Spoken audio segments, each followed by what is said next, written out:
voices heard. That's what he said.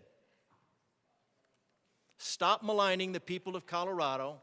Stop maligning them with lies and putting them in the official capacity of a joint resolution, especially one that you don't have the guts to send to the president himself. Representative DeGraff. Representative Camacho. Thank you, Madam Speaker. Colleagues, I respectfully request a no vote on this amendment. Assistant Minority Leader Winter. Thank you, Madam Speaker. I'm not going to belabor the point. I just think that all of us being in politics have seen a lot of ads and stuff that come out and only tell part of the story. I think it happens on both sides, and I think this just puts the whole sentence out there. We're not asking you to add something that wasn't in this statement. I think that putting the whole statement out is important when we discuss about this.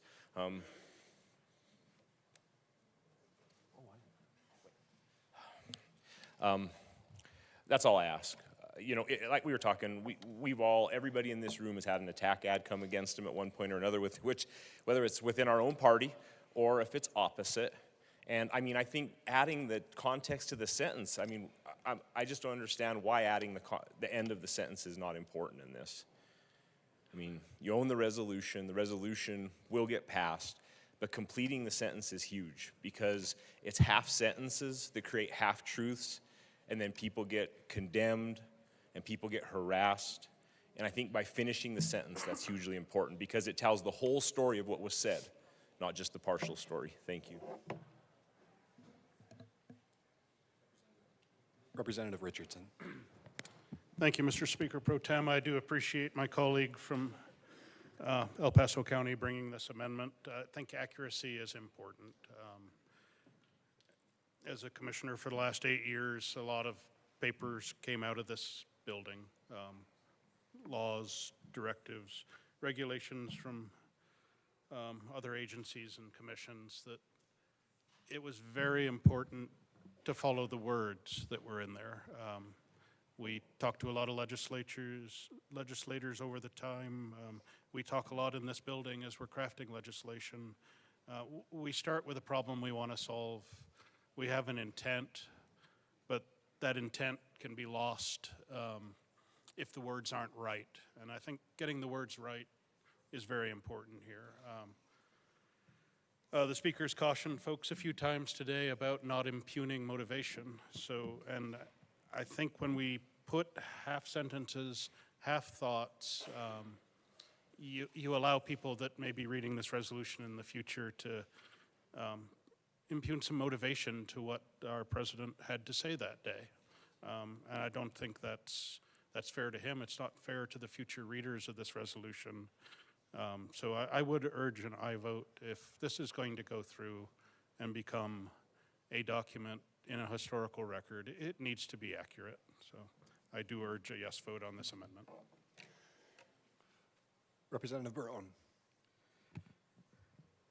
Thank you, Mr. Speaker Pro Tem. I also rise in agreement with this amendment, just like a bunch of my colleagues came up here before me and said, and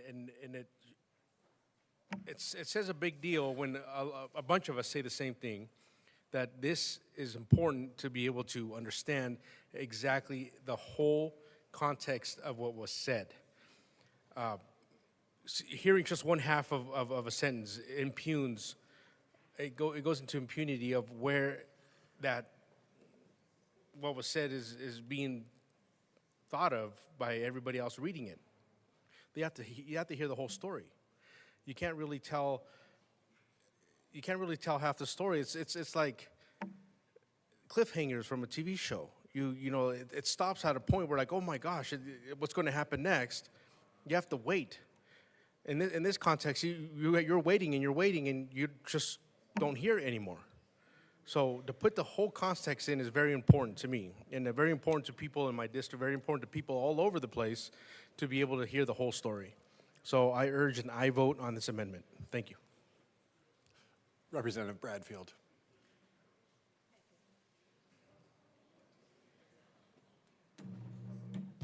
Thank you, Mr. Speaker Pro Tem.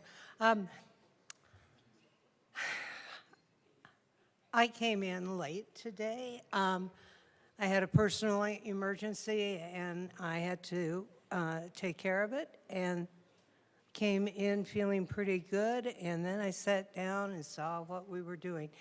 And I really feel bad that we're having this conversation, and we are conversing, and you are doing what you usually do. I urge a aye vote on this amendment. It is the truth. This is the words that were actually said. And if we are people of honor, then we care about what is right and what is true. I urge an aye vote. Thank you. Representative Bottoms. Thank you, Mr. Speaker Pro Tem. I do believe strongly in truth. I've built the last 35 years on truth. As a pastor, I have to, I guess. But the Bible actually says truth comes from Jesus, lies comes from Satan. And I've watched this over the years, that truth always rises to the surface. The rest of his sentence is truth. What's up, everyone? What anybody We're in this room says, turning my mic on live so we the can have rest some of his commentary here. sentence, it's not I don't even totally go down the road of this is impugning or whatever. This is intentionally hiding the truth. To give the first part of the sentence but not the second part is intentionally hiding truth. The way that we could prove that is just include the whole sentence. Okay. Is that better? If this is about truth and reality, include the rest of the sentence.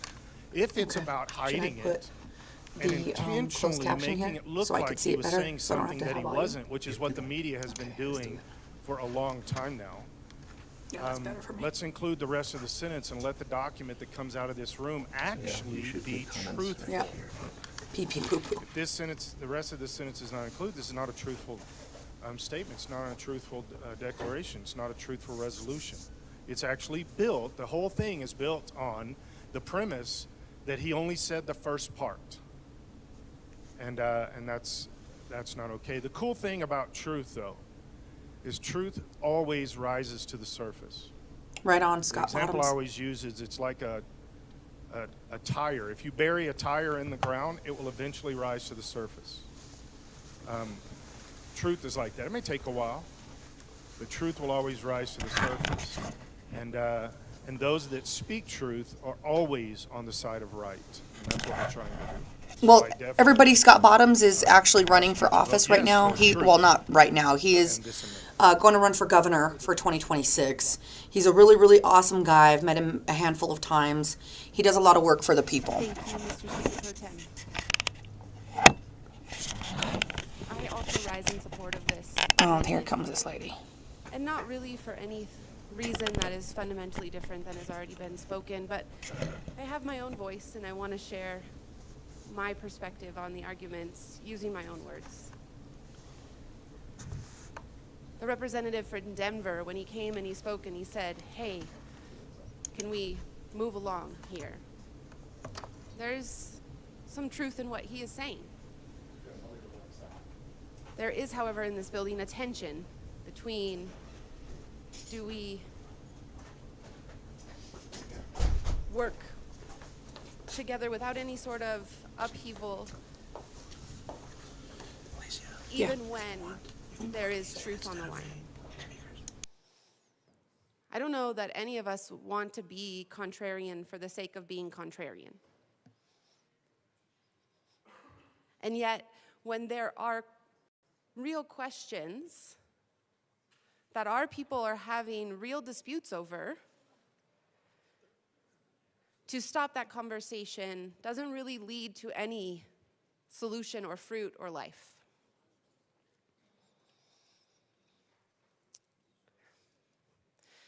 It's as if we live in two Americas. One side listens to one set of facts, the other side listens to another set of facts. Both sides often use the same kind of liberty language, due process, justice, fairness arguments, compassion arguments, as applied to their own set of facts.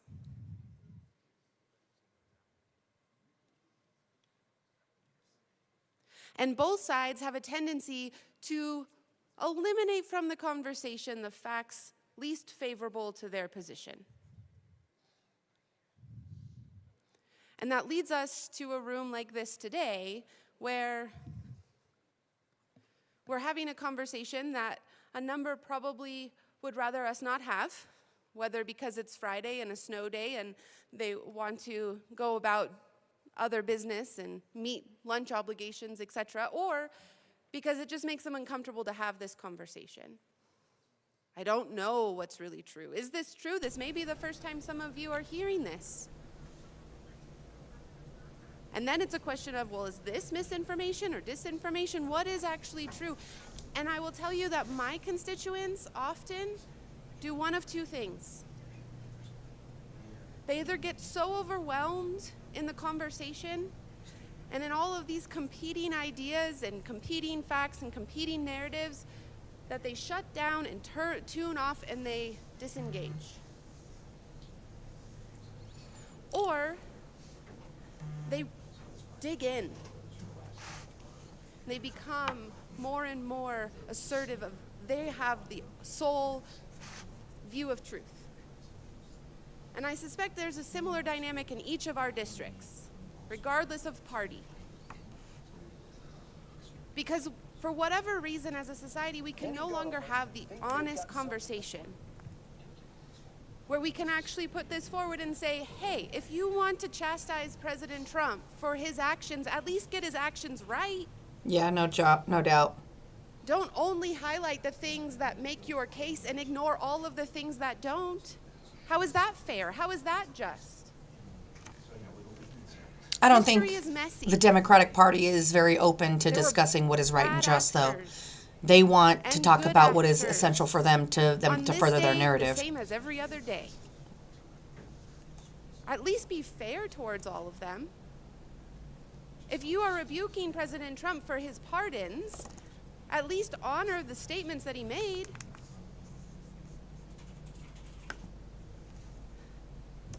You know, it's interesting, the Bible says there is no God. Did you know that? A book written by God through human actors. The most well-read and purchased book of all time that makes the case for God and for being obedient under him. It actually says there is no God. And someone could and has made the argument that that is true. But the thing about that is if you read before, it says the fool says in his heart, there is no God. Changes the conversation entirely. Same thing here.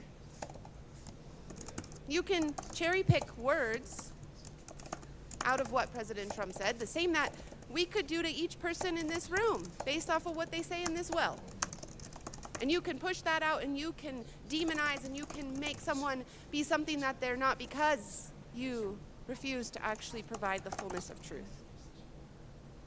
You don't have to like the person, you don't have to agree with what was said, but at least be fair to them. What do they know about the fair? fullness of what they're arguing, at least take the time to listen. Be slow to speak and quick to listen.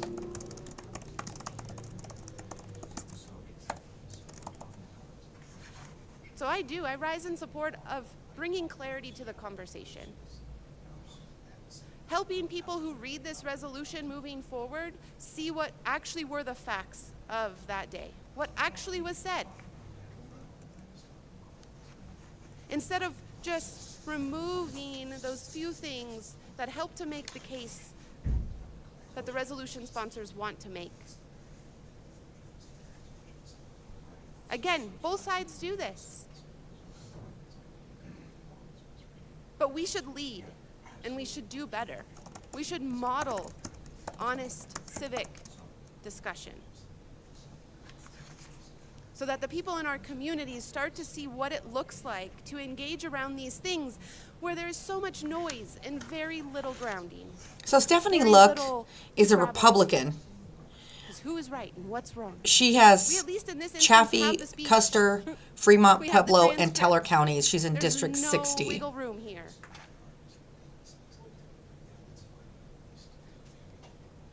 I ask for an aye vote. Representative Bradley. And she wants an aye vote. Now, here's my favorite lady. Whoop, That's a whoop. great segue. Thank you, Representative from Penrose. I love Bring her. it up a notch, because I feel like we're getting tired. Brandy Bradley's my Since girl. we didn't know this is in the speech, let me read the speech so that everyone's on the same page. Hell yeah, Brandy Thank Bradley. you very much. This is incredible. I love her. Media will not show the magnitude of this crowd. Even I, when I turned on today, I looked and I saw thousands of people here. But you don't see hundreds of thousands of people behind you because they won't show that. Yes. We have hundreds of thousands of people here, and I just want them to be recognized by the fake news media. Turn your cameras, please, and show what's really going on out here, because these people are not going to take it any longer. They're not going to take it any longer. Go ahead. Turn your cameras, please. Would you show they came from all over the world, actually, but they came from all over our country. I just really want to see what they do. I just really want to see how they covered. I've never seen anything like it. But it would be really great if we could be concerned fairly or covered fairly by the media. The media is the biggest problem we have, as far as I'm concerned. Single biggest problem. The fake news and the big tech. Big tech is now coming into their own. We beat them 4 years ago. We surprised them. We took them by surprise, and this year they rigged an election. They rigged it like you've never rigged an election before. I love By her. the way, last night, they didn't do a bad job either, if you notice. I'm honest, and I want to thank you. It has been a great honor to have this kind of crowd and to be before you and hundreds of thousands of American patriots who are committed to the honesty of our elections and the integrity of our glorious republic. All of us here today do not want to see our election victory stolen by emboldened radical left Democrats, Whoop, whoop, which whoop. is what they're doing, and stolen by the fake news media. Hell yeah. That's what they've done and what they're doing. We will never give up. We will never concede. It doesn't happen. You don't concede when there's theft involved. Our country has had enough. We will not take it anymore. And that's what this is all about. And to use a favorite item that all of you people have come up with, we will stop the steal. Today I will lay out some of the evidence proving that we won the election, and we won it by a landslide. This was not a close election. You know, I say sometimes jokingly, but there's no joke about it. I've been in 2 elections. I won them both, and the second one I won much bigger than the first. Okay, almost 75 million people voted for our campaign, the most of any incumbent president by far in the history of our country, 12 million more people than 4 years ago. And I was told by the real pollsters, we do have real pollsters, they know that they were going to do as well, and we're going to win. What I was told, I went from 63 million, which had 4 years. Hey, welcome, ago, guys. Welcome into the 66 chat. million. There was no chance of losing. Well, we didn't go to just 66. We went to 75 million, and they say we lost. We didn't lose. And I'd love to have those tens of thousands of people be allowed, the military, the Secret Service, and we want to thank you, and the police law enforcement, great. You're doing a great job, but I'd love it if they could be allowed to come up here with us. Is that possible? Can you just let them come up, please? Sounds like he was really going after the police there. And Rudy, you did a great job. He's got guts. You know what? He's got guts, unlike a lot of people in the Republican Party. And I'll tell you that, thank you very much, John. Fantastic job. Goes on and on and on. Talks about Mike Pence does the right thing. We win the election, and all he has to do, all this is from the #1 or certainly one of the top. Representative Bradley, I'm going to pause you for just 1 second. Not anything related to the content of what you're saying, but members, I'll ask you to take your seats. We are still on the resolution. We are still on the amendment. I'm going to ask you to take your seats or take your conversations off to the side. Thank you, Mr. Speaker Pro Tem. States want to revote. The state got defrauded. They were given false information. They voted on it. Now they want to recertify. They want it back. All Vice President Pence has to do is send it back to the states to recertify. He continues on and on, talking to hundreds of thousands of people very calmly, very consistently.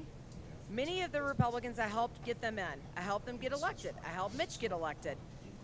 If this happened to the Democrats, there'd be hell all over the country going on. There'd be hell all over the country. But remember this, you're stronger, you're smarter, you've got more going on than anybody. And they try and demean everybody having to do with us, and you're the real people. You're the people. What would you that like me to built fill this you in nation. real quick? You're not Just, the people that what is turned it? on our nation. Just 10 He words. goes What on would you and like on, to know? Talking very calmly to the people in the audience, talking about Republicans. I'm happy to fill you honestly, in. That were weak and didn't help corroborate. But we look at the facts, and our election was so corrupt that in the history of this country, we've never seen anything like it. You can go all the way back. You know, America is blessed with elections. All over the world, they talk about our elections. You know what the world says about us now? They say we don't have free and fair elections. I know they say that in Colorado. And you know what else? We don't have a free and fair press. Our media is not free. It is not fair. It suppresses thought. It suppresses speech. And it has become the enemy of the people. It has become the enemy of the people. It's the biggest problem we have in the country. No third world countries would even attempt to do what we've caught them doing, and you'll hear about that in just a few minutes. He goes on to say, Republicans are constantly fighting like a boxer with his hands tied behind his back. It's like a boxer, and we want to be nice. We want to be so respectful of everybody, including bad people, and we're going to have to fight much harder. Now it's up to Congress to confront this egregious assault on our democracy. And after this, No doubt. we're going to walk down. And I'll be there with you. We're going to walk down. We're going to walk down. Anyone you want, but I think right here, we're going to walk down to the Capitol and we're going to cheer on our brave senators and congressmen and women. And we're probably not going to be cheering so much for some of them, because you'll never take back our country with weakness. You have to show strength and have to be strong. We have to come to demand that Congress do the right thing and only count the electors who have been lawfully slated. Lawfully slated.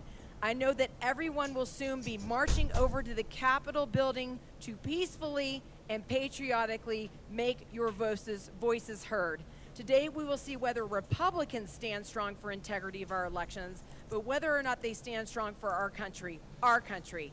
Our country has been under siege for a long time, far longer than this 4-year period. We have set it on a much greater course. So much, and I thought, 4 more years, I thought it would be easy. I'm going back. I know that everyone here will soon be marching over to the Capitol building to peacefully and patriotically make your voices heard. Nothing in this speech calls for insurrection. Nothing in this speech calls for violence. Nothing in this speech calls for people to shoot and be violent towards police officers. If anyone wants to look at the many pages of this speech and read it, I will give it to you. Thank you very much. Hell yeah. So what we're watching right now is the condemnation of January 6th insurrection pardons. So Senator Henriksen, Senator Matt Ball, Representative Camacho, and Representative Carter called for this bill. On this. I appreciate all the conversations, and I've had some offline conversations since presenting this amendment. And what it It's is, SJR quite a 25006. few people who actually didn't realize that this quote from President Trump from that day actually happened and actually is in the speech. And I encourage any of you to pull up the speech online and read it for yourself. It's in there. And as I started this amendment off, it's important. I'm going to put up the link for this in the chat. Context and truth of the speech. Just using the "if you don't fight like hell" quote without the "peacefully and patriotically" quote doesn't give the full picture. And when I came up here the first time, I had mentioned some other quotes that had been used by politicians that talked about eliminating President Trump and he's an existential threat and so on and so forth. And there were 2 assassination attempts on President Trump. So just keep that in mind. If you're only going to use this quote to fight like hell, you're not giving the full context. This amendment gives the full context. And as I believe my colleague from El Paso County came up and said, it's important because this bill is going to Governor Polis. It's not going to President Trump, but it is going to Governor Polis, and it will be on the books from this point forward. So it needs to accurately reflect what was said that day, that President Trump said peacefully and patriotically. That has to be included in this. It needs to be included. Thank you very much. Further discussion. Representative Mabry. Oh, here comes Wormtail. Thank you, Mr. Speaker. This guy looks like friggin' Wormtail from Harry Potter. About talking about what the president actually said that day. I can't stand this little dude. What the president's actual actions were on that day. One thing that I want to point out is as the riots were happening, his staff repeatedly asked him to make a public statement, condemn what was happening, call the rioters off. And he refused. He refused to call He's such the a rioters bullshit off. liar. And so when the people weren't there acting peacefully, He refused to say anything. There's actual books written about this and news articles written about what he said behind the scenes. He said, "Oh, this is beautiful. Look at my people. They're out there fighting like hell." No, he didn't. This issue that was in this amendment actually was really central to Trump's defense in his second impeachment. This guy is such The a lawyer bullshit dude. for President Trump in his second impeachment trial brought this up, and they said, hey, he used the word peaceful. Well, this was covered by the press at the time. The AP remarked that this was kind of a dubious characterization because he used the word fight more than 20 times in his speech. He said, we're going to have trial by combat. He said, you got to go down there, and if we don't do something about this today, if you don't fight like hell, this is a direct quote. We could also add this in if you guys want. He said, if you don't fight like hell, you're not going to have a country anymore. And then people went to the Capitol and were rioting and were attacking police officers, and his staff asked him to make a comment, and there are books and articles about this. He didn't want to say anything. He thought it was great. People that were there in the room with the president. He's such a little remarked that bitch. While this was happening, he was thrilled that it was happening. He's such a little bitch. He This said, guy "Let's is get the weak ones whiniest, out. This is crybabyest time little for strength. socialist. You have to show strength. You have to be strong. When you catch somebody in a fraud, you are allowed to go by very different rules. You will have an illegitimate president. That's what you will have, and we can't let that happen. We're going to the Capitol. Try to give them the kind of pride and boldness that they need to take our country back. So let's walk down Pennsylvania Avenue. If you don't fight like hell, you're not going to have a country anymore. So this guy, Javier Riots Mabry, happening. is a People were Democrat. looking for him to make a public statement He is about it. on the Committee of Legal said Services and the State Civic, Military, and Veteran Affairs. Thrilled. He has sponsored so much gun control. He has voted anti-gun in every single thing that he's done That's reality. in this And in this so, time that he's you been know, in the fact a that he seat. used peaceful Okay? words is a complete mischaracterization of the president's actions throughout the rest of the day. Feel free to harass the dude. He's in District 1. He's in Denver and Jefferson County. His phone number is 303-866-2966. Let him know that we can't stand him. You have I 9 love it. seconds, Representative DeGraff. I love Ken DeGraff. He's a wonderful dude. He's very, very pro 2A. Vote, this entire resolution is a lie. Right on. Representative Bottoms. Bottoms You is the have bomb. 7 minutes and 55 seconds. Go for it. I'm going to say it better than he could, so it works out. I mean, Representative DeGraff nailed it in a very limited amount of time. So the actual definition of impugning motives just happened. You're saying this is what he thought. This is what he was thrilled about. This is what he felt. So let's keep his actual words out, because that's truth, but I'm going to tell you how he felt. Not use his words that he said over and over. Not use his words, because Hold on, guys. I'm going to mute myself for a second. We're going to tell you what he felt. That is the epitome of impugning the President of the United States, my president, your president, Donald J. Trump. That's literally impugning. So the idea, and I think this is a good time. I've already said this before. I thank you guys for bringing this resolution. This sets the tone for the next year and a half of our sessions in this room. I think this is great. The other side of this is we are now in the golden age.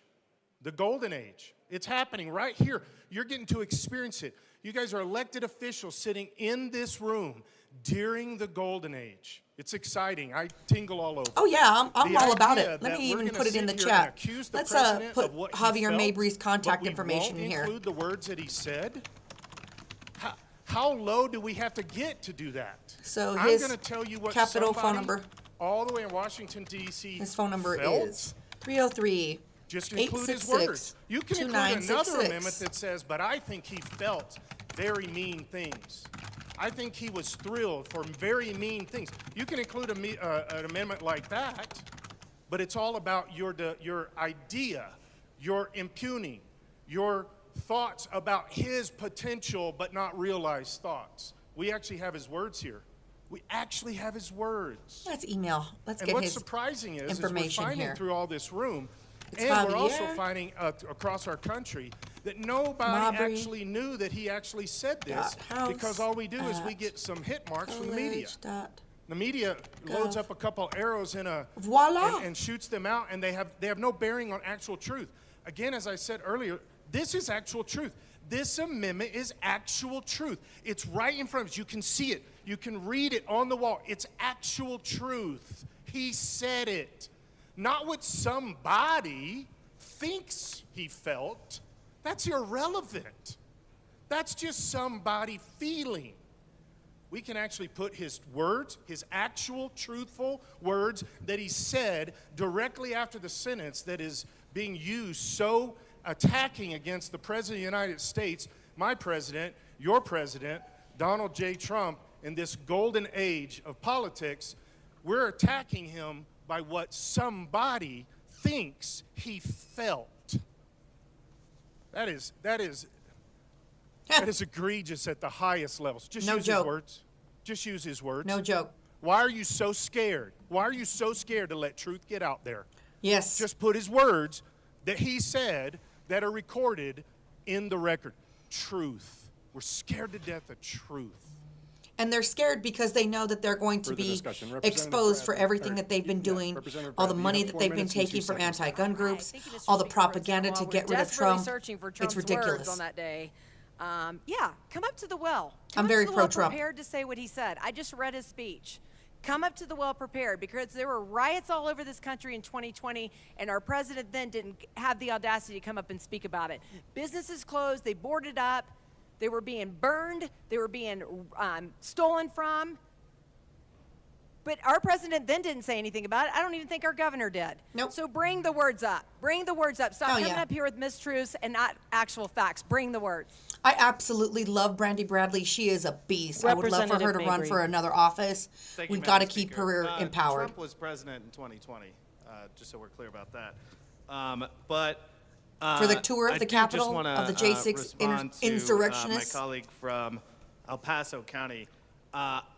I was not describing the president as being gleeful about what happened just in a vacuum. I was quoting then White House Press Secretary Stephanie Grisham, who said that Trump was thrilled and gleeful watching the news. We love gun owners, Luke. This came out during the investigation. We love y'all. I mean, we went over all of this the second time President Trump was impeached. And by the way, again, I just want to These acknowledge people are such that this doesn't have to be partisan. bullshit. Republicans voted to impeach President Trump based on this back then, back when it Wormtail. happened. Does he not look like And the Wormtail record from of Harry evidence Potter? that Like, come on now. They used to decide to make that conviction was based on evidence from Republican staffers, like Stephanie Grisham, who said President Trump was gleefully watching the events unfold, and other staffers said he refused to condemn what was happening. And so that's important context here, too. If we're talking about context, he said peaceful once, he said fight 20 times, he said if you don't fight like hell, you're not going to have a country. And then, when it was happening, people who were with him describe him as being gleeful. So I didn't pull that out of thin air. Oh, shut the fuck up. That is evidence that was used in his second impeachment trial that other Republicans said, hey, this is enough for me to vote to impeach this Rhinos. president. Rhinos said that. No true Representative Luck, patriot this is your thinks second anything time that to happened on speak to the January amendment. You have 6th 2 minutes and was 58 crazy. seconds If you haven't remaining. seen the video, Thank you, it is Madam literally a Speaker. tour There's of the not enough Capitol. time to The actually fist go into bumps. all of the different facts and considerations that are being discussed right now in my 2 minutes, and so I do want to clarify a few things. The representative from Douglas County was a little bit passionate and misspoke in terms of who it was that was not condemning it. What she meant to convey was that during 2020 and the presidential election, the candidate, the then candidate for president during all of those riots, who subsequently became president in 2021 or was inaugurated in 2021, that particular president was asked to condemn those riots and did not do that. So that is the juxtaposition I think she was trying to make. Secondly, in terms of the wider context, I think that it does bear noting that prior to inauguration, or the January 6th, prior to that day, President Trump did ask for the National Guard to be made available to the legislative branch. And it's my understanding that congressional leadership, which at that time was in the opposing party, refused the offer of additional security. And so if he wanted to have some sort of forceful or violent altercation from his people against others, why would he try to ensure that there was necessary protectors to keep that from happening? Again, there's a lot of different things. I will also say history, again, is messy. And it's important. It's important to put all of these things into a timeline and not just cherry pick the ones that most make your case. Representative Johnson. Thank you, Madam Speaker. I'm thinking out loud here, but we've been talking about making sure we're not assuming what someone's motive is. That is the point of this resolution, to make sure we have all of the truth here so we can see it and we're not cutting like the media does. We cannot, and I remind myself, we cannot take from a third party saying they assumed they were thrilled at this event. We are then assuming how they feel, and we all know what you mean by assume. We cannot we can't be impugn motives. We cannot do that. We've been reminded day after, every minute right now during this debate, we cannot do that. So to come and say a third party told me this, and it looked like he was thrilled, is not correct. So this is Dusty Johnson. She is a Republican. The point of this She resolution is District to make sure we 63, have all of the truth, Logan, so Morgan, that way the Phillips, readers, Sedgwick, future Washington, Coloradans, Weld, current and Yuma County. Coloradans can read it and make for their own judgment, because they are smart enough to do that with all the information ahead of them. Why are we not including all the information and instead making sure that we're telling from one narrative or another narrative? If you guys want to check out who We she need to is, I'm make sure posting we the are link spelling here. truth, making sure we're saying In the this, chat. and that we are not assuming anything or any motive and putting words into somebody else that was not there that day, or saying I heard from a third party that they thought somebody was thrilled to have this happen. That is not what we do in this body. We are legislators. We are not the executive branch. We are not the judicial branch. It is not our reign to assume or put on the verdict what is happening. It is to basically speak truth, speak fact. I urge a yes vote on this amendment so we can put all of it out there to allow everybody to have the full truth. Yeah. Seeing no further discussion, the motion before us is the adoption of Amendment L020 to Senate Joint Resolution 6. So the Speaker House, Mr. Julie Schiebel. McCluskey, is very, very notoriously anti-gun Please also. open So the she loves to machine and interject. members proceed to vote. Let's see how they do this. Representative Leader, how do you vote? No. Representative Leader votes no. Representative Ricks, how do you vote? No. Representative Ricks votes no.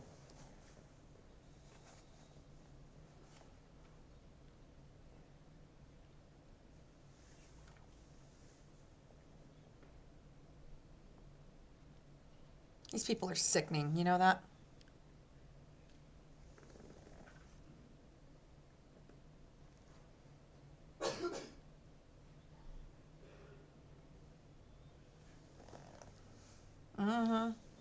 AML Bacon and Rep Hartsook, that will be a, okay, run fast. I can't stand bacon. I mean, the food, I love bacon, but not the House rep. She is awful. Please excuse Representatives Valdez and Woodrow. That is a $5 fine. Stephen Woodrow quoted slave law, Please close the machine. 18th century slave With law to 22 me. aye, 40 no, and 3 excused, Amendment L020 is lost. These suckers. This is Back so. to the resolution. These people are so hell-bent on keeping the One truth from coming out because they know it's going to expose the money that they're on the take of, who their true, what their true Members, agendas are. While we are The at Democratic Party is resolution, extremely corrupt, and I'm so you interested to have already see spoken what twice Doge and finds. used your allotted time. You cannot speak again. You may, however, move an amendment to the resolution. Representative DeGraff. Representative Ken Madam DeGraff, he's Speaker, I awesome. move I'm going to put his information right here as well. To SJR 006 and ask that it be properly displayed. One moment. It is properly displayed. Please proceed to the amendment. Thank you, Madam Speaker. All right, so if you turn to page 2, line 2, what I'm doing is what I would like to do, what you should like to do, in some pursuit of some modicum of truth, since we've already, since we already passed that opportunity for some modicum of truth to this, is striking insurrectionists and substitute participants. Now, what I was, on our sidebar, what I was told is that this is okay because some scholars have prejudicially described the attempted self-coup as an insurrection. Now, we've already covered that the self-coup or / insurrection was probably the worst in military history because people brought their grandkids instead of their guns. So that would make that the worst insurrection in history. For real. So what I want to do here is I want to substitute insurrectionists for participants because of the prejudicial language against the citizens of Colorado by the Senate and potentially by the House and potentially by the governor of this state. So right now, this again is a trial. This is not a trial. This is a conviction. This bill states many times that these individuals are insurrectionists. This is the Senate, this is the House, this is the governor declaring that citizens of Colorado are insurrectionists. And let's look at the charges again. What were some of the charges? Obstruction, official proceeding, trespassing, assault of a police officer, seditious conspiracy, 170 other charges. None of them were insurrection. So how dare you call the citizens, how dare you label the citizens of Colorado as insurrectionists when they have not met their time in court? There are things that we have, and it's called, I don't know, the 5th Amendment, the 14th Amendment, that no one shall be deprived of due process. No one shall be deprived of life, liberty, or property without due process of the law. Damn right. Do you think a charge of insurrection carries no burden against your life, liberty, or property? Well, if you're Mr. Huddle, who was in prison for quite a long time, then he gets stopped in a traffic stop, it cost him his life. That's awful. Enrico Terrio, 22 years old, failed attempt, charged with insurrection. Nobody has been convicted of insurrection yet. The Senate has levied a sentence and declared them guilty of insurrection. Now, I don't know if that falls into the category of libel for the Senate to declare individuals as insurrectionists. So what he's talking about is an Indiana man by the name of Matthew Huddle, who was 42 years old, was shot and killed during a traffic stop back in, I think it was 2025. By the General Assembly against citizens of Colorado, in January who 27th. have been tried, and they The have traffic not stop been found led guilty to of deputy insurrection, attempting yet to you're arrest going to Huddle, but declare Huddle them guilty of allegedly insurrection. resisted and struggled with the officer. I The really hope the altercation state gets sued led to for the this. deputy firing his gun and killing Huddle. And he was pardoned by Trump So your role in government as an insurrectionist. Your role to secure these rights, governments are instituted among men deriving their just power from the consent of the governed.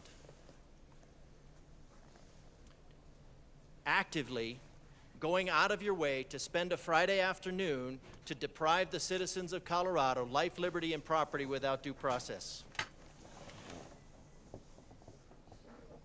They always do. One of the whereases back here says, who have defended the Constitution against such enemies as these insurrectionists. Well, if we look at such enemies, what is an enemy of the Constitution? An enemy of the Constitution is guilty of treason. Yeah. So what you're also doing is you're declaring these individuals guilty of treason.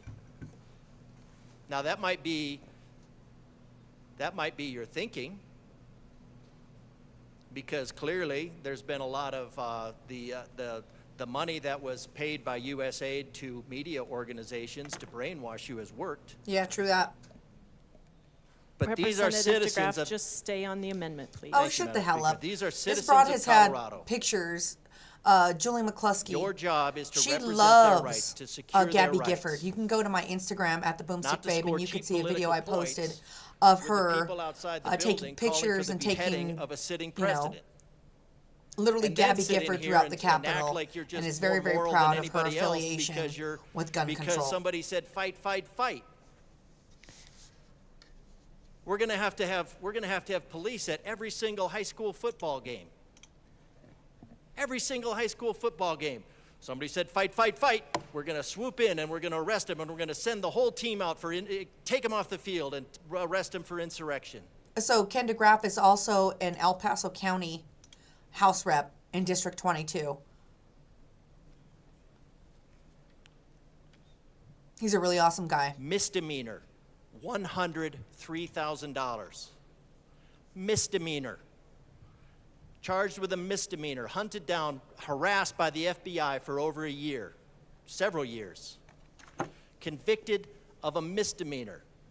Convicted of entering the Capitol and praying. Damn. And I know that sounds offensive. Had a chat with a security guard. That's the kind of insurrection you're talking about. The tour of the Capitol. Was there some violence? Yeah, there was some violence, and you can also you cannot get the video of this because the FBI and the CIA said they have people in the crowd. That part. And they didn't want anybody to see where their people were. But it's the people that brought their grandkids. That's who we need to be afraid of. Yeah. That's who we need to be afraid of. People that brought their grandkids.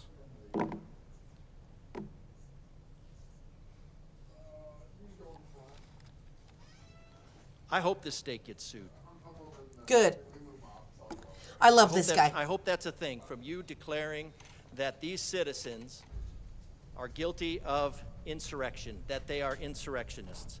I ask for an aye vote on this amendment because your job is to secure the rights of Coloradans. Your job is not to strip them away because of some ideological tirade. Good. So I'm going to ask for an aye vote on this amendment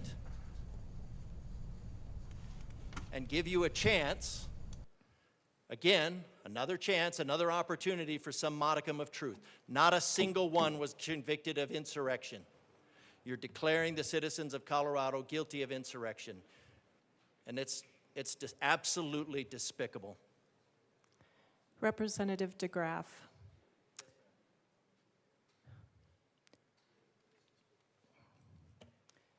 Representative Espinoza.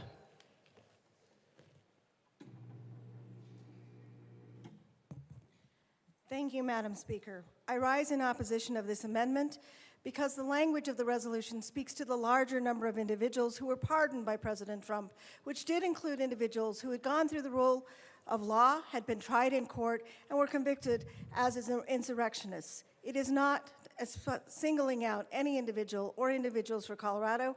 I ask for no vote on this amendment. Seeing no further discussion, the motion... I did not see your hand. Representative Luck. Thank you, Madam Speaker. That was my fault. I apologize. Patrick Montgomery, Jeffrey Sebol, Todd Casey, Robert Geiswire, Tyler Etheridge, Avery McCracken, Hunter Palm, Thomas Hamner, Clet Keller, Matthew Melson, Jacob Clark, and Rebecca Lorenz. Those are Colorado citizens who are also J6 defendants. As we've heard from the representative from El Paso County, one of those people was welcomed into the building, walked around, prayed, and left. Literally, it was a tour of the Capitol. Another one of those individuals defended himself from an assault of a police officer. Jesus. I just wonder how many of these individuals, which are located all across this state, have the members sat down and talked to, For real. heard their stories. We hear a lot in this building, and I have over the last 5 years, especially those years that I had the privilege of serving on the Judiciary Committee, hearing about the importance of criminal justice reform, police brutality, law enforcement reforms needed, changes to bail and to detention rules, making sure that people are not in any way inconvenienced, etc., etc. And yet here we have a resolution that characterizes people in our communities with a title that they don't actually have or possess by due process, but that is being placed on them. They had trials. These claims could have been brought forward, but they weren't. In opening week, we were told, let's rise above. Let's Colorado not engage in all the political nastiness that we're seeing at the federal level. They don't Let's understand what that avoid means. the They love contentious to discourse. they love to play dirty. That charge was made for us by multiple members of this body. And yet here we have a term that is overtly inflammatory, overtly divisive, not grounded again in reality of what these people were charged with, of what actually happened with the people that were pardoned. They don't care. The vast majority of these people had an open door provided to them. Truth. Walked around the people's house. Truth. Took a little tour. Prayed, talked, encouraged the law enforcement people on the ground. They gave them daps. And yet now they get further insulted after years of being attacked, after years of being maligned, after years of uncertainty and legal cost and losing their businesses and harming their families, and now we call them insurrectionists? Why? Because it propagates the narrative that Republicans and pro-Trump people are bad. Did anyone go and talk to these people? That's why. Do we even see them as people?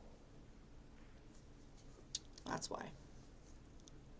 Do we even seek to put ourselves in their shoes and understand their story and what they were attempting to do, their motivation? Would we want, if the roles were reversed, for someone in this building to have asked, to have had coffee, to have cared? They don't give a shit. Or do those things that we espouse about the First Amendment and the Fifth Amendment and the Fourth Amendment and the Sixth Amendment and all of these due process and constitutional protections, is that all just bullshit for the people we care about? Yep. And not for everybody? Rules for thee and not for we. That's Do the we really believe those things? vibe of the Democratic Party. Do we really want to uphold those things?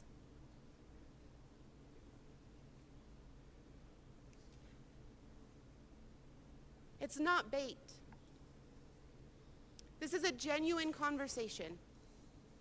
Two Americas. Two sets of people who are constantly put at odds to each other because the leadership Keep moving this camera around does not because want to I have to keep honest switching where I'm conversations. looking. Let's have honest conversations. Let's fight it out in this room so that out there they feel heard and they don't feel it necessary to fight it out. Let's lead by example and engage in good discourse. Why do we apply one set of standards to the BLM riots and not to January 6th? Why do we apply one set of standards to one president and not to another? Why do we apply one set of terminology and then go out of our way in almost every other resolution to make sure that we're not being offensive? It's no longer a criminal, it's a justice-involved person. And now we're saying insurrectionists, and somehow that is supposed to give us moral authority, that is supposed to be dignified, that is supposed to not cause conflict, that is supposed to not be divisive? Ladies and gentlemen, we have real issues. People are struggling with a lot of different things, and I don't just mean affordable housing, I mean they are wanting to see justice in their land. And when we put forth things like this that are not precise, that are not articulate, that are not true, all we do is fuel fires that don't need to be fueled. It's all good. Below average Utah dad, welcome in. We're talking about the January 6th quote-unquote insurrectionists right now. If we want to have the debate, if we want to name these things, if we want to point out injustices in our society, I get it and I say, okay.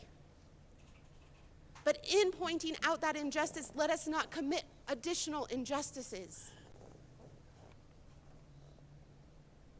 They want to continue to prosecute and persecute people that have our freedoms because to them it helps perpetuate the narrative that having our belief systems is wrong. One of these so-called insurrectionists. She's a doctor, a medical doctor, and a Juris Doctor. And she had an invitation to speak at a permitted event on Capitol Hill on January 6th.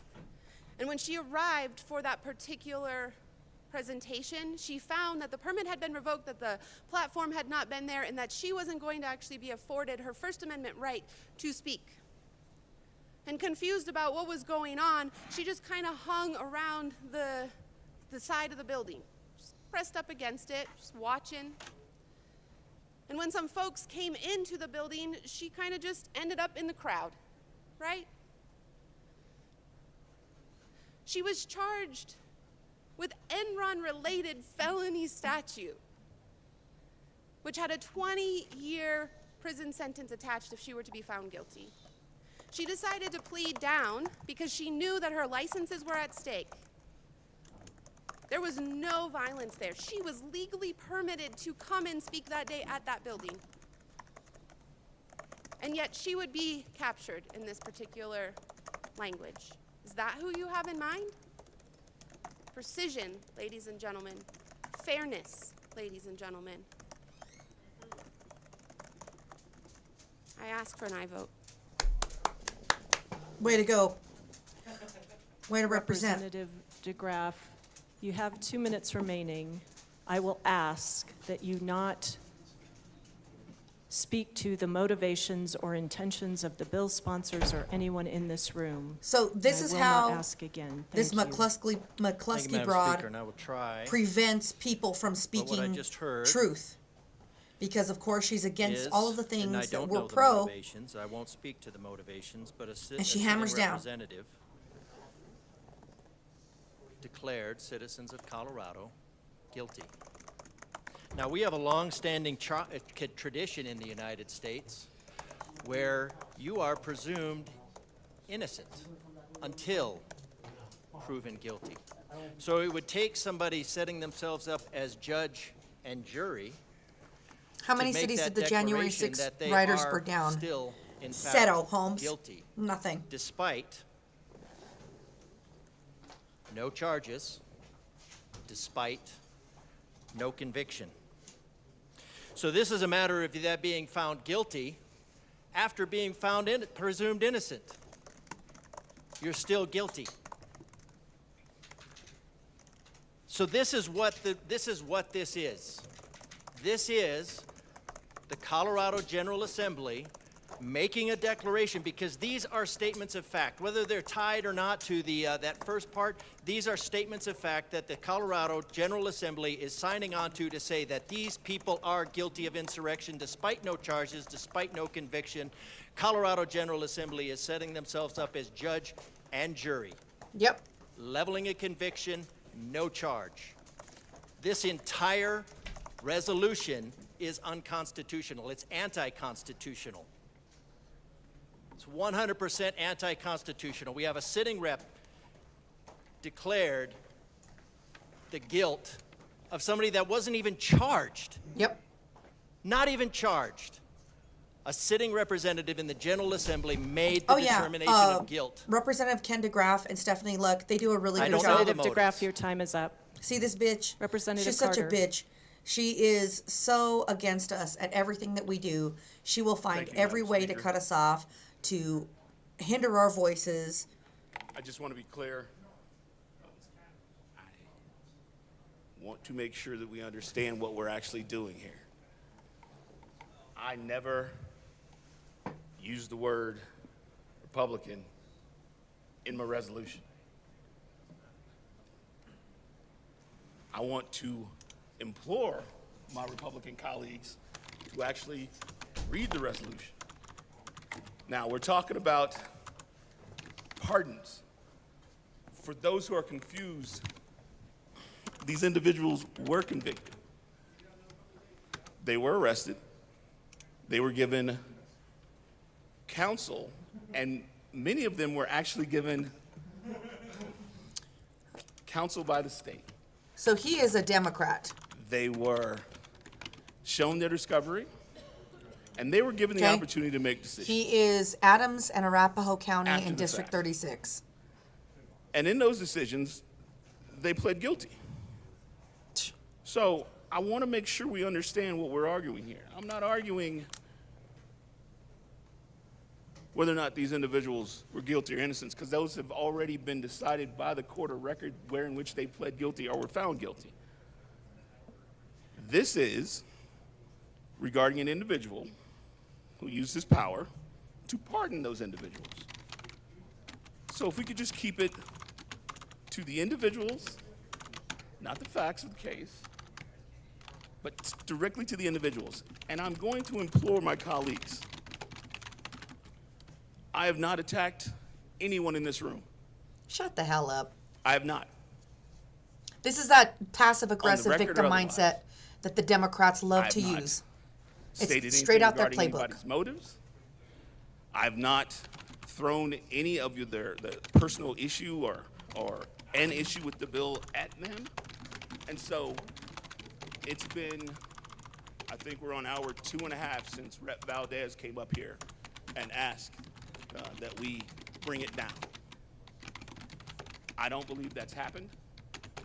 And so what I'm going to ask for, and I can hear their side conversations, so I want to make sure you guys understand. I'm smiling because it makes me feel better. It makes me feel better about what I'm hearing from over here. But I want you to bring it down. I want you to bring it down. I want you to hear me. Representatives, no comments from the floor, please. The Such a refusal bitch. We got to get talk rid of about this McCluskey. bill, She is such a pain in my talk ass. about this resolution is impressive. The refusal to come up here and talk about everything but this resolution is impressive, up to and including talking about me. Representative Carter, I am thank you. Yes, thank you. I request a no vote, and I'm requesting civility going forward. Thank you, Madam Speaker. members, we're going to pause for a moment.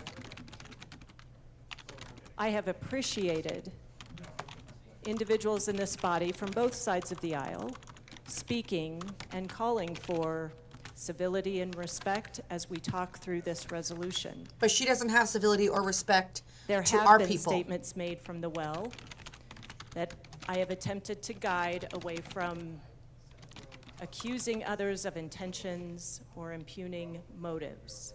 This bitch. It is possible we will be offended. Sometimes democracy calls for us We don't live in to democracy. consider other We live in a values and constitutional other republic. perspectives Look it up, that do not McCluskey. align with our own. Look it up, McCluskey. I will ask moving forward that we please speak respectfully about one another, that we speak to the content of an amendment or a resolution, and not to each other's character. I would like to be sure that everyone has their voice heard. So I will insist that we comply with this decorum standard. Don't you love how she loves to say words like comply Representative and impose her way of doing things on everybody else? Madam Speaker. To Brandy be Bradley, clear, ladies and germs. My caucus is seated over I love here her. talking about amendments we are bringing forward. We are not talking about any representative. The whip is doing his job. Representative Bradley, I do not need See? you to defend that conversation. See? Please speak to the amendment. I'm so sick of this bitch. Thank you. Kiss my ass. Thank you, Madam Speaker. So I'm not allowed to defend what was actually happening? Yeah. Correct, Representative Bradley. We are not speaking to any. We will stand in a brief recess. This broad. I cannot believe this broad. Yep. See how they behave?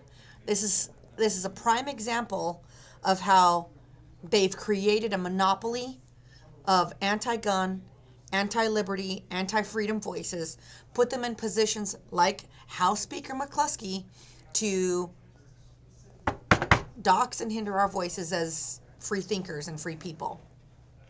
And I want to give a shout out to Representative Brandy Bradley, because she is such a patriot. She fights for us so hard. She always shows up and she always puts the truth out there, whether they like it or not. And I would love to see her run for a bigger office, because that broad's got spirit, she's got heart, and she's got my 100% report. And look right now, Javier Mabry and all his little minion over there just running their mouth and talking smack. I just can't stand them, little wormtail.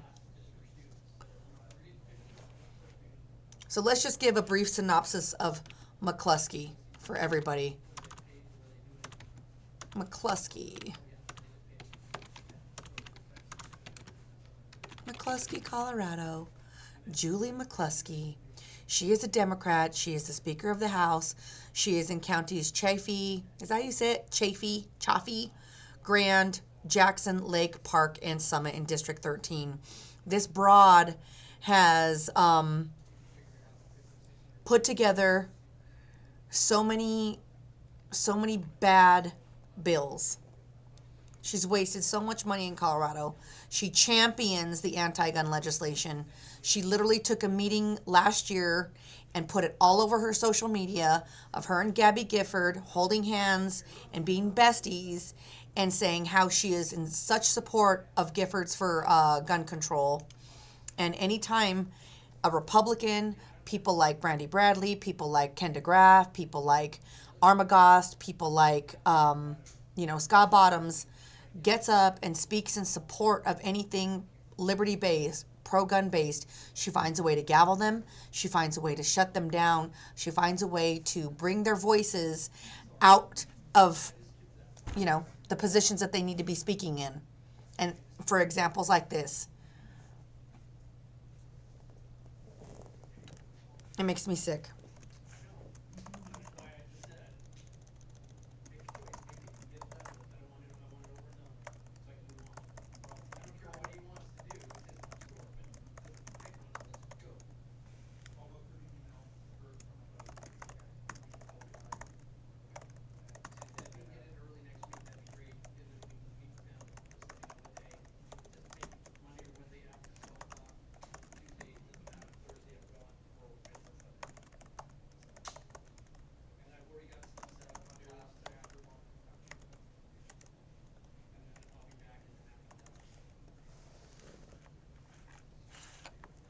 The House will come back to order.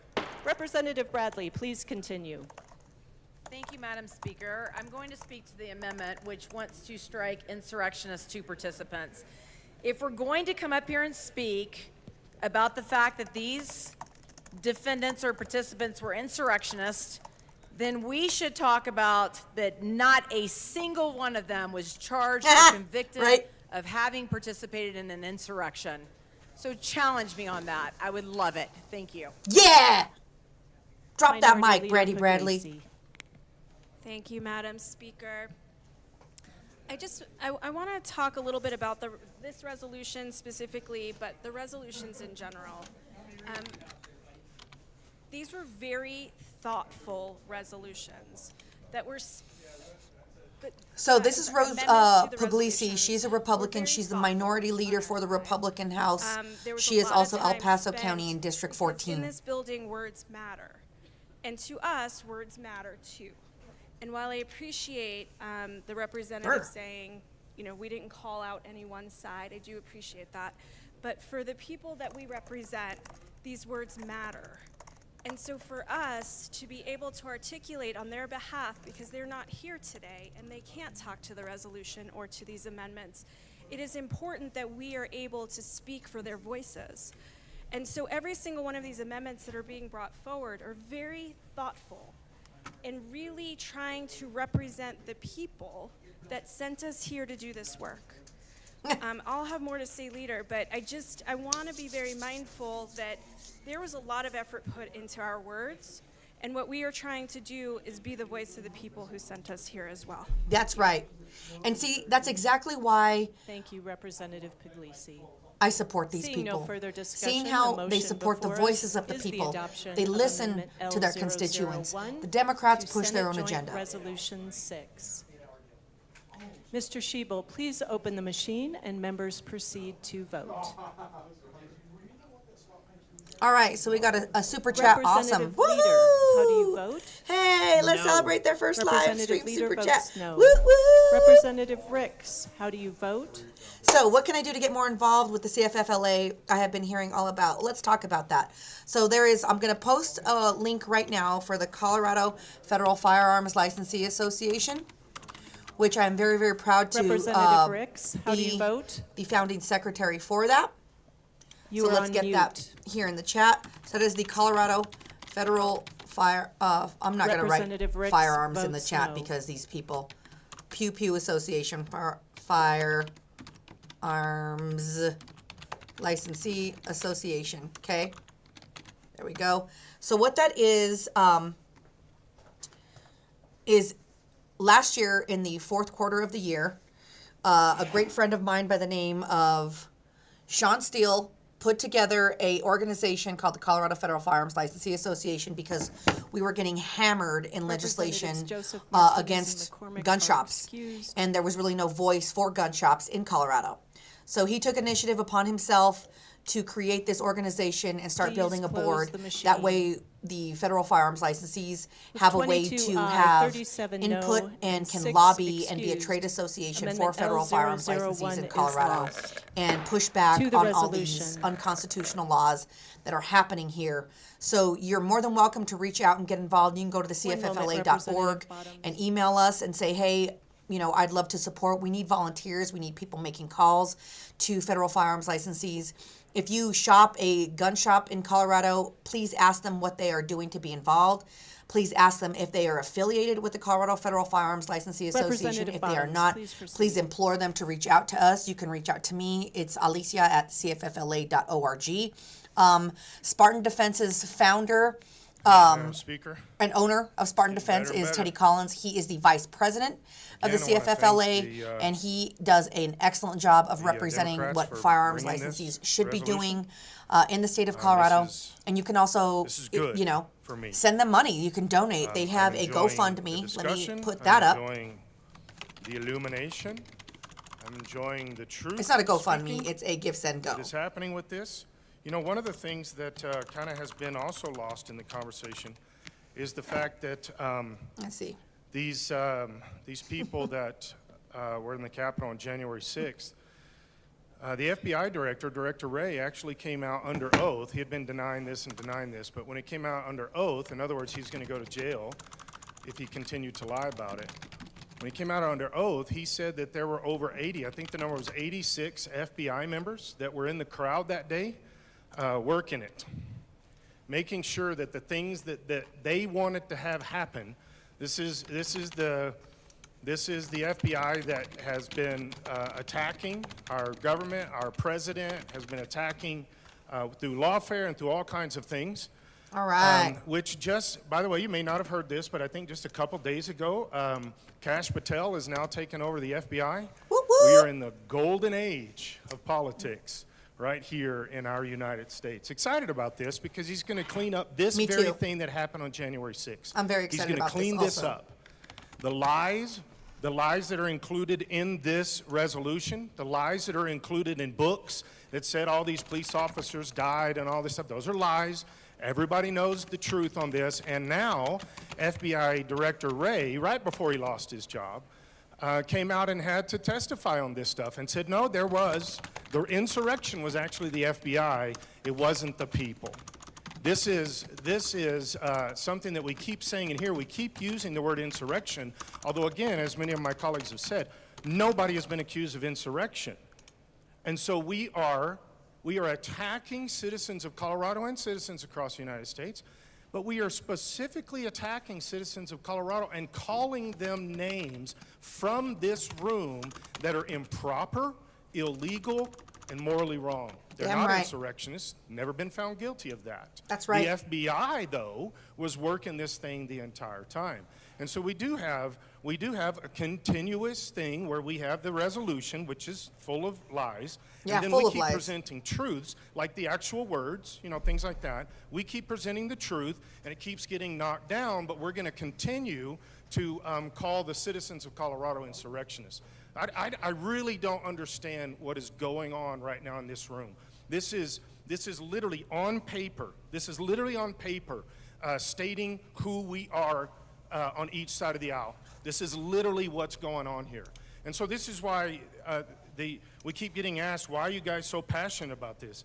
First, I'm not going to put my name to something that's a blatant lie. Over and over Right on. and over a blatant Viva lie. Scott Bottoms. He's got a I lot of move heart. Amendment 016 and ask for it to be displayed. Thank you again to Slightly Devin Darkhouse. Thank you, Representative. I'll ask for you to pause. We really appreciate that.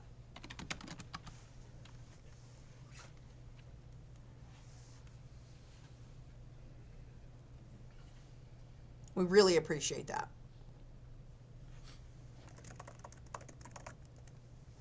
The amendment is properly displayed. Please proceed. So the amendment takes on page 1, takes down to the very last line, line 10.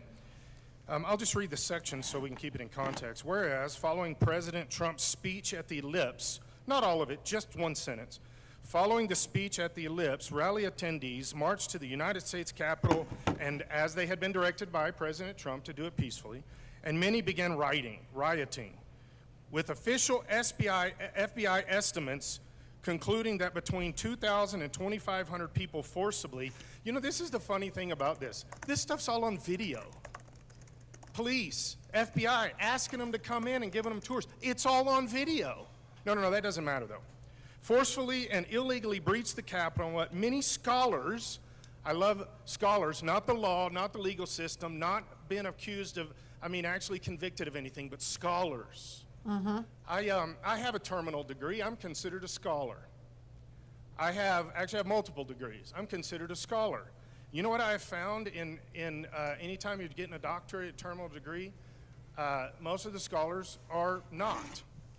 And it says here, in what many scholars, like I care what scholars think about this. This is again the same thing that It seems to me Representative like said earlier, the Republicans that right we now know what are Trump working is on a feeling. filibuster for We this. know what he was thinking. They're keeping We it got a bunch going. of scholars telling us this was an attempted coup. Who cares? Do you guys know what a filibuster is? Let's talk about it. So, Let's look at the a law. How many filibuster people is a were convicted parliamentary of tactic insurrection? used to That's delay or actual stop a facts. vote What did Trump in actually say? legislation. Those It are involves facts. We keep talking for a playing long games time here with to prevent a majority from non-truth, taking action. Truth, non-truth, truth. And it says, in what many scholars, again, don't care, I would like to insert right there, prejudicially have described as an attempted self-coup. How do we know this was prejudicially? The same reason all the other stuff, all the books that were written, the books that said 5 police officers were killed on that day, how accurate are those scholars? How accurate are those scholars? They're not. That's the point. They're lying. The fact that many people don't even know what the actual speech said because the scholars are telling us what they want us to hear, and that's who we're quoting. We're quoting a bunch of people feeling like this is what they're gonna brand this as an attempted coup. They're gonna brand this. police officers asking them to come in, giving them a nice tour. We actually had a group of people that went in and were praying in the Capitol, left peacefully. Nothing happened. They went in and prayed because the police officers said, would you like to come in here and pray? So they did, and some of those people have been put in jail. Not convicted of insurrection, just put in jail. And so I would like to include the word prejudicially because I'm coming back to truth. I know we're struggling with this today, but I'm coming back to truth. That these scholars, that this is prejudicial in the beginning. It's prejudicial language through this whole thing, actually, but that specifically we need to include this in here. Nice job, Scott Bottoms. Seeing no further discussion, the motion before us is the adoption of Amendment L016 to Senate Joint Resolution. Right on, Rebecca. 6. Welcome to come on in. Little to no confidence. Nice to have you. Mr. Schiebel, please open the Shout out machine to everybody and that's still members in here in the proceed chat. to vote. Share Representative it. Leader, Share it on how your do you vote? platforms. We're going to get into it today. Representative Leader votes no. Representative Ricks, how do you vote? No. Representative Ricks votes no. Armagost is an aye. We love Representative Ryan Armagost. He's a wonderful dude. We love DeGraff. He's a wonderful dude. Puglisi, she's aye. Of course, Mabry is going to be a no because he's friggin' jerk face. Of course, Woodrow's excused because he's a punk. Matt Super's an aye. Stephanie Luck is an Representative aye. Hartsock, that's the second time. Both of you then. Let's What's do up, a yo mama? $5 twosome fine. There Nice we to go. see you. Thanks for joining us here. Tell us where you heard about the live. Where are you guys getting Please this information that close we're the going live machine. from? Let us know in the chat. With 21 aye, 40 no, and 4 excused, Amendment L016 is lost. And shout out to To the resolution. Spartan Defense for always AML Winter. always having the back of the people. One moment, please. My screen is Who's your little birdie? Who's your little birdie? AML Winter, this is your second time to speak to the resolution.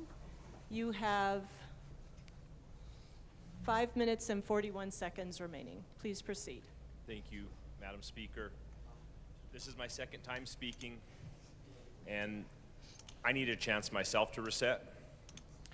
The good people of House District 47 sent me here to tell their story. I love They have Representative sent me Ty here to Windmer. work in good faith with all of my colleagues to make their lives better. The American They want me to flag. make sure and fight for their I water love him. rights so their water stays on their land. They sent me here to fight for their heritage and their Western way of life. Right on. They asked me to defend their God-given unalienable rights. They've asked me to work on solving and uplifting and saving small business problems, protect blue-collar jobs in our industries. So They Ty sent me to Winter work on is healthcare and housing. Los Animas County, where my family is originally from, But and they still also is sent there. me here to defend them. He actually was a neighbor For of 8 mine. years, many of them have felt admonished for supporting who they voted for as president. I had a good chat with the sponsors and explained that point of view of many in this state. They feel attacked, miscategorized, falsely accused, have had their reputations attacked. A lot of it based on lies. Woo woo! Right on, Rebecca. Thank you for coming and joining us. And they Hopefully, did send me here to work that on the the issues Republicans above. today can filibuster this, and then the But I would be ammunition remiss if I didn't defend bill them. This is kind of like a sword. won't get heard. That's kind of what we're rooting for right now. You ever had a blister? But when we're you still walk here to too wait and long? watch and just make sure. And it rubs and it rubs and it rubs, and then all of a sudden the skin tears off and it hurts like hell, right?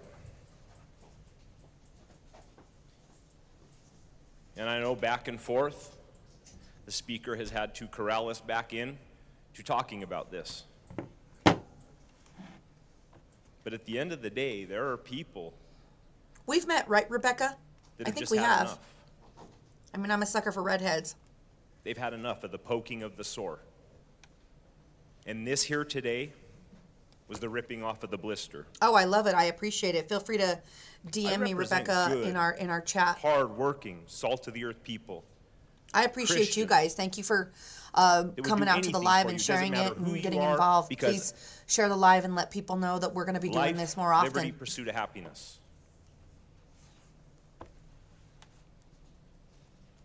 And I'm going to defend them.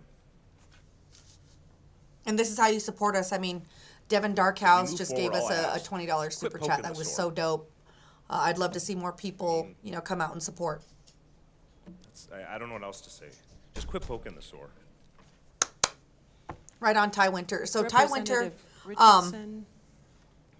used to be Thank my you, neighbor Madam of my grandma's Speaker. house. Used to I help her with move, the trash in L Los Animas 002, County. My family's from an Trinidad. amendment So to he's Senate always Joint been a real Resolution patriotic dude 006 and and asked a that friend of the 2A. properly So shout out to Ty Winter. I believe Representative Richardson, you were moving it to the Senate Joint Resolution, not another amendment, correct? This is yes. Yeah. Hey, thanks for L002, the coming Senate out, Joint Resolutions. Fielding. Thank you. I Just appreciate you clarifying joining the in motion. and getting involved in the It is chat. properly displayed. Please proceed. Yo, mama. Thank you, ma'am. And Yo, mama's I so do agree that fat. accuracy She broke is her leg and very gravy important poured in out. this. And this is a similar resolution to one that we had discussed at length earlier, but it is still important. Rep. Chris Richardson. Let's give you some insurrectionist- information on him. It's not proper. Nobody was committed to jail. So Representative Chris Richardson Nobody- is a because Republican. nobody was found He is from guilty Adams, of Arapahoe, Cheyenne, El Paso, Albert, Kit And Carson, therefore and could not Lincoln be committed. counties. They weren't He's District found 56. Guilty because they were never charged with insurrection, but they did participate in an event. He also sponsored the Fallen So that Firefighter whole special license plate participation that's in regular session right versus now. commitment. There's an old saw. I think most of us were probably on the road and missed a good breakfast this morning. You know, a good breakfast of ham and eggs would be awesome, but we didn't get it. So when we're talking about commitment and participation, again, when you're having that breakfast of ham and eggs, the chicken is participating, the pig is committed. But nobody was committed to insurrection on that day because nobody was committed to jail, because nobody was found guilty, because nobody was charged. That's right. With insurrection.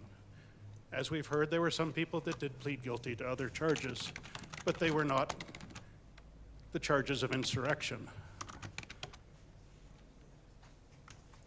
This is a nation that's supposed to be based on laws and truth.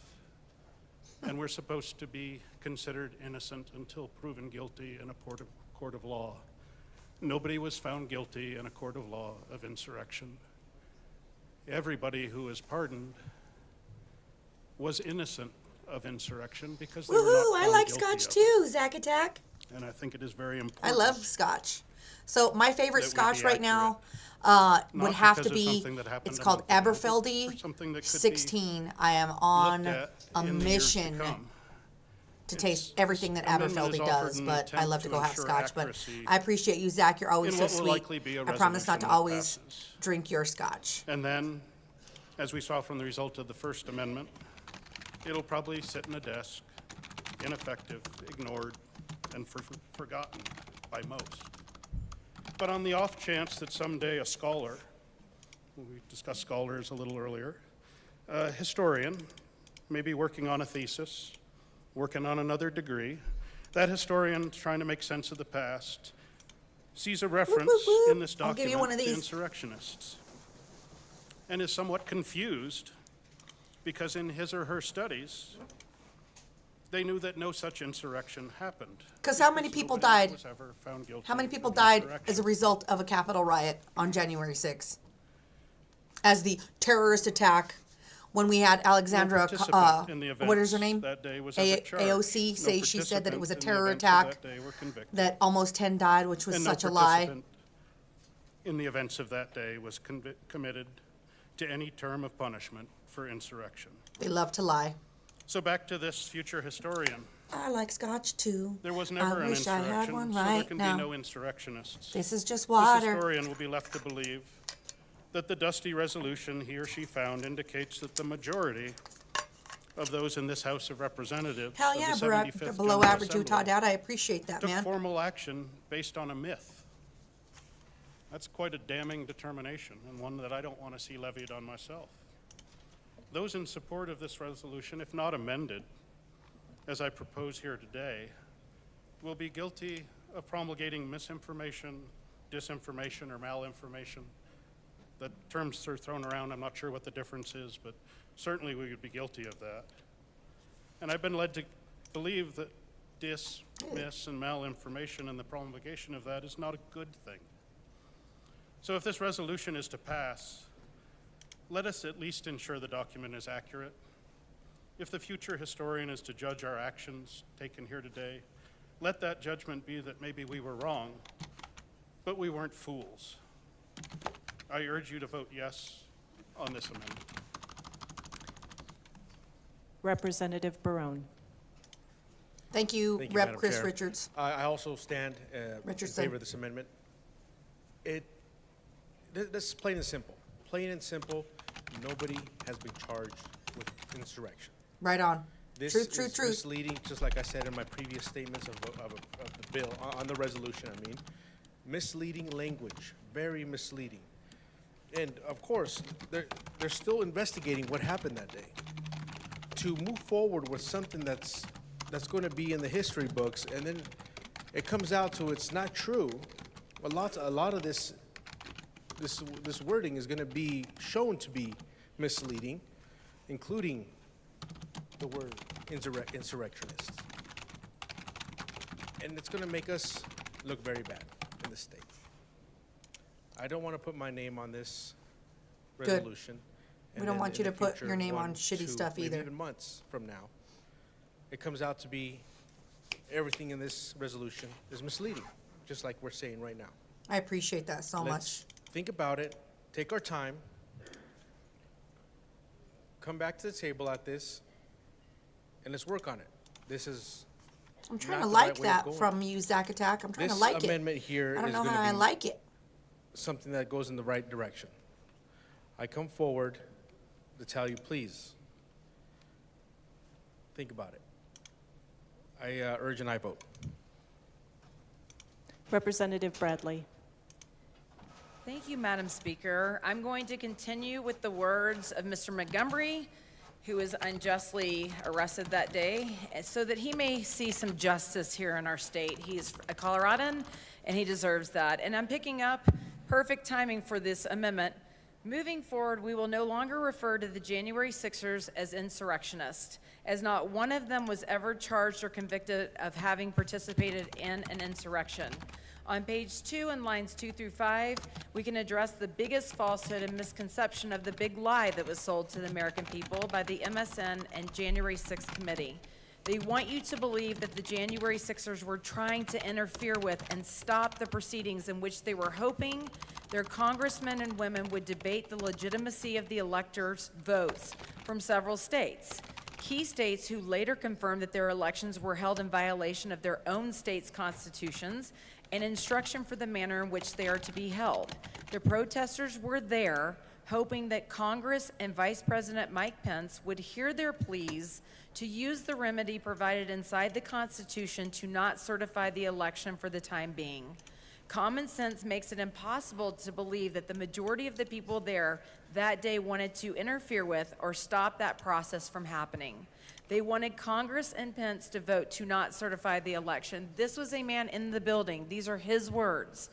I don't know that we even need to address lines 6 through 10 in lieu of all the evidence of political violence that has been advocated for against Trump and his supporters by the political So let's left, talk about all that and stuff, even like the who politicians died now sitting totally in on Congress. January 6th at the It's a two-way insurrection. street It was that should only be stopped one and person. Her discontinued name by was all Ashley parties. Babbitt. She was There is 35 no years old. excuse for She that was an Air behavior Force from members of veteran, Congress. and she was shot in the lines shoulder 11 by through a 18, Capitol we can Police discuss the issue officer of pipe while bombs being protesters found were, in and around multiple areas around. where they had So been she was actually detonated. shot Multiple by people could have been killed someone or at the injured. Capitol. The fact remains that no suspects were ever arrested for placing those bombs, yet for some reason, the bombs are blamed on Trump supporters. Oh, nice. Had they gone off, it would have been mostly Trump's people who were Thank you injured. for doing that, Average Utah Think Dad. about We that. Why appreciate you would so Trump's much. people Thank you for your constant there support. I really want to appreciate set it. off pipe bombs to injure Trump's people.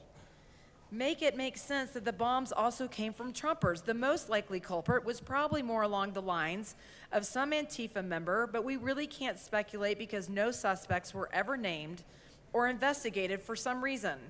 But it does allow for the argument to be made for why the rally goers were dressed in a lot of personal protection equipment that police typically wear when they attend those types And of the events. officer that shot didn't Had even have a bomb been PID. detonated, the people that Watch would his most interview. likely survive would be those wearing the bulletproof What was his vests name? and Do you know what his helmets name like is, the Zach? police wear.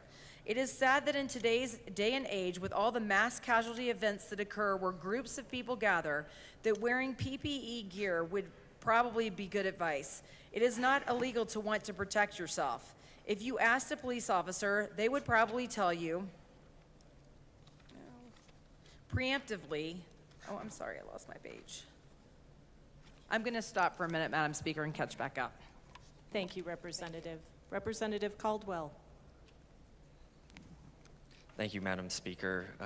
And I rise in support of this amendment as well, in changing this the word insurrectionist to participants. So one of my constituents was actually falls under this, and I would classify her as a participant. Now I'm not going to say her name, but she's known as the praying grandma. And she's in her 70s. Let's see who she is. And she entered the Capitol on January 6th. The praying grandma found guilty. She prayed. She Dang. wasn't trying to overthrow the government. She wasn't an insurrectionist in her 70s. And she ended up, in the end, for a misdemeanor, charged and convicted of a misdemeanor. It cost her $103,000. $103,000 fines funds Maybe that she that raised doesn't from bug the public. everybody She in had to here, pay for that. but the point is she is not an insurrectionist. 4 misdemeanor She was never counts. charged with insurrection. 1 year of probation, 6 months of house arrest with an Participant ankle seems monitor, proper and as for soon as she a returns to her grandmother residence in her located about 70s 14 miles north who of Colorado was Springs, praying, and the for our $103,000 country fine. that day. Damn. Whether you agree with her or not, she is not an insurrectionist. And if Michael she Byrd. is, then she should Okay. have been charged of that, but she wasn't. So I strongly support this amendment. It literally applies to someone in my district. So with that, thank you. Representative Bradley, this is your second time to speak to the amendment. You have 6 minutes, 38 seconds remaining. Thank you. I'm so sorry. I lost my page. If you asked a police officer, they would tell you that they would never show up to work such an event without wearing all that PPE. So why is it that we should allow the federal judicial system to punish and convict its own citizens for wearing that same type of gear? Prosecutors and judges instructed jurors to find defendants guilty of interfering with an official proceeding and civil disorder against its government if they wore bulletproof vests and helmets, both felony charges that could land a person in prison for up to 20 years. The jurors were told to consider that as their premeditated intent to fight with police and overthrow their government. Thanks for if that. defendants were convicted under their false and illegal instructions allowed by During the federal interview, judges in their courtrooms, Byrd also they said would that it have was absolutely impossible been for me to see what was on the other prosecuted side illegally of the and unjustly makeshift and should barricade. receive pardons. But he did see a person Line coming through the 14 to broken 24 on glass. page So 2 of Colorado what's one of the basic resolution rules of deal with the firearms heroic safety, actions people, of the is to know law your target and enforcement what's officers beyond, that were there right? that day Don't that put your allowed for finger the on a trigger successful unless your protection of target is all in sight members and you're of ready to shoot. Congress, So including the he Vice just President Pence. essentially shot The Senate somebody proceedings were stopped without and the knowing what his congressman target safely was or removed at who his around target was? 2:15 p.m. What if due to that? the security What if it threat was a caused child? by What if lack it was of this preparation grandma? and Gee understaffing whiz. on behalf of the Capitol Police?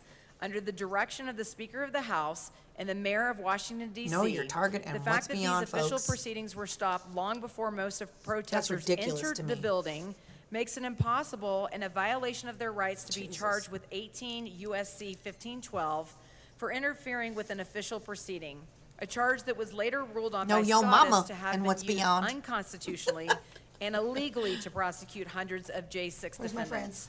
All of these defendants had previously appealed to the courts and federal judges to remedy the situation by dismissing the illegal charge. The judges failed to uphold the rights of the American citizens and the Constitution. That's Having ridiculous. a charge illegally in play that carried a potential sentence of 20 years violated the J6ers' right to due process in their defense. Many chose to give up their right Yeah, to trial so he just blasted a door with people simply behind it. because That is they so were ghetto. afraid that they were And absolutely these going are- to be these are convicted officers? by the biased juries and could These are end people up that in are, prison for 20 years. Many took the only other armed, option and they're left to supposed to be defend securing themselves in a court of law. This the is Capitol? in Gee 2021, you guys. By choosing to proceed captured with on bench video, what I trials heard in front also. of a judge instead of facing the biased juries with a 100% conviction rate. That's wrong. The Or no, juries had she was 100% conviction she was rate. Air Force veteran. Without the 1512 charge in play, January 6 defendants would have had much more opportunity to pursue a fair and impartial trial. Another reason that we must support the president's decision to grant these J6 pardons. The remaining lines on page 2 and onto page 3 don't really need to be addressed, as they are mostly the over-exaggerated agenda a Capitol portrayed Police by the officer, leftist so I don't have to keep my booger MSM, pushing the across the bench, insurrection which where narrative it's pointed. and turned out to not be true. The fact Yeah, of there the is a matter video is of it. that no insurrection occurred. We should and probably pull that again, up no one and was show that. charged with insurrection, and why this amendment is so important. Nobody tried to start an armed revolution to take over me figure government out how to do buildings. that. No police officers were killed, even though most of them were in close proximity and in physical contact with protesters throughout the day, all wearing firearms on their hips. Had the crowd been Judicial Watch is suing insurrectionists, for the Babbitt unarmed family. crowd Good for of them. people could have been easily armed themselves Good with for the them. officers' weapons. Yet that didn't happen. In fact, most of the peaceful He even protesters said, I'm that looking went it to up, the Capitol he said that he had no day idea were very much whether the not person armed he and shot dangerous. was carrying a weapon. It was the police It who was only introduced later that most of night the that he equipment found and out that the ammunition rioter that was a used in woman the who events was of that day. unarmed. A Jeez. majority of the Metropolitan Police Department showed up fully armed with PPE and hard gear like batons, riot shields, and pepper sprays. That's horrific. CS gas grenade launchers.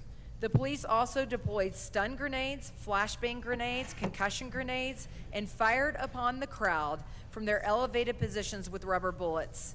These caused massive injuries to That's many disgusting. people who were doing nothing other than standing in the crowd, some with their children and grandchildren, where they believed they were supposed to be in areas that had been permitted for legal protest. The amount of damage to the Capitol building at an estimated $2.7 million is highly inflated for a few broken windows, doors, and trash removal. Even at such an exaggerated number, it is nothing compared to the hundreds of millions, maybe billions of dollars in damages caused by the hundreds of protests in 2020 that left cities burned to the ground, city blocks of buildings to be taken over and controlled by militant groups for weeks, intent on destabilizing our government system. Yet that was allowed and even encouraged by some of the same legislators that now want to condemn others for expressing their grievances with the same government. Many in Washington, D.C. leadership failed to do their jobs to provide a safe environment for which the process of American democracy could operate, including the Smith, people's right to protest Munt and Act, express their Obama, grievances to and Congress. DAA The same 2012 1,100 propaganda National legislation. Guardsmen Got it. that the mayor is credited with using to stop the out-of-control protest that was allowed to happen were requested tenfold ahead of time by then President Trump to provide extra security for the event. They were refused and turned away, which would have preemptively stopped the violent events of that day. Representative Bradley, you have 1 minute remaining. Thank you, from happening. This violated the rights of the American citizen to be safe and secure in their First Amendment right to protest. It was peaceful until they were antagonized through the illegal use place of the, non-lethal ammunitions and chemical the agents Wikipedia in previously here for people to prohibited also by the check it mayor out. to be used at protest events even after riots that occurred in 2020. I'm going to go on later because this deserves to be told from someone who was actually there and actually knows firsthand experience of what happened and was tried and convicted in lawlessness. So I'm going to yield my time for now, but I will be back. Thank you. Filibuster at Reeps. Representative DeGraff. Thank you, Madam Speaker. All right, we're here again. Insurrection, declaring that these people are, now, I just learned earlier today that the House of Representatives, the General Assembly, has the authority, apparently, to act as judge and jury in the declaration that somebody is actually guilty. So I did not know that, and that is good to know. So we don't need that other branch of government because we have legislators. Okay, so after 4 years of investigating, accusing, and prosecuting Mr. Trump and other January 6 participants, federal prosecutors failed to develop a single piece of evidence that Trump planned or directed the storming or breaching of the Capitol that followed Trump's speech. But now, the bill over here doesn't say anything specifically about Republicans, but it does say about people who support Donald Trump. So now I do understand there are a lot of Democrats that support Donald Trump, but it's pretty evident that so long as the violence was committed by those who support Donald Trump. So it is directed.